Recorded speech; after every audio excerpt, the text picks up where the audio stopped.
13 years after the September 11th attacks, no terrorist plot as lethal has succeeded on U.S. soil.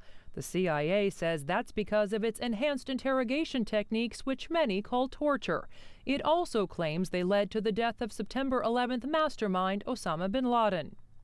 But the U.S. Senate report released this week says this CIA detainee gave the U.S. information leading them to bin Laden in 2004, before being tortured.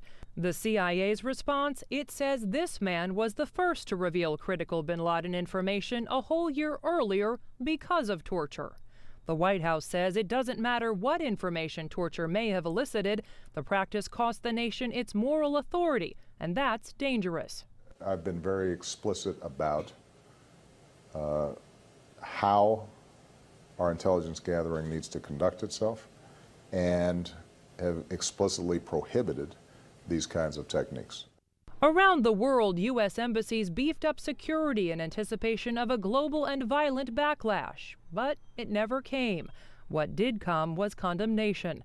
Afghan President Ashraf Ghani decried the torture of Afghans in U.S. custody. All accepted norms of human rights in the world and American law have been violated by a number of CIA agents and their contractors. The former Polish president who allowed the secret CIA interrogations to take place in his country said the U.S. risks losing Allied support for future secret operations.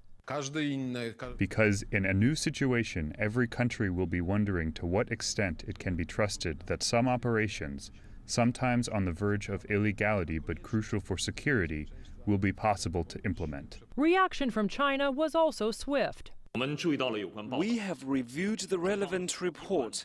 China has consistently opposed torture. The White House contends it is already rebuilding its moral authority by revealing what it's done wrong, ending the practice, and implementing reforms to make sure it never happens again. Will we see any backing away or backing off of the condemnation of those practices in other countries? Absolutely not. This administration remains as committed as ever to these basic universal human rights. And you might wonder whether anyone will be prosecuted based on the results of this report. The White House saying it does not believe so, that it has full confidence in a Department of Justice report that revealed there are no prosecutable crimes here.